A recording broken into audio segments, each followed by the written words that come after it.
So, para sa hindi kabalo mag-multiplication table, tudloan ta kamo kanilang fingers lang gamiton ta ha, wala sang any so kani ang we have 10 fingers like 1 2 3 4 5 6 7 8 9 10.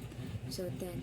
Halimbawa, ito is ito kunyari ito 8 to siya. Tapos ito naman is 7. So 8 times 7, like ang pagbilang nito is 5, 10, 20, 30, 40, 50.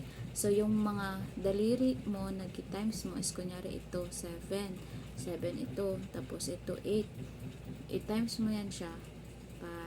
10, 20, 30, 40, 50. So, 50. Tapos, i-multiply mo yung 3 sa taas is equals.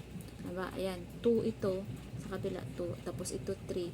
So, 2 times 3 is equals 6.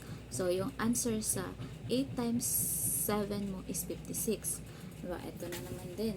9 times 6. 9 times 6. Bilangin mo yan. 10, 20, 30, 40, 50. 10, 20, 30, 40, 50.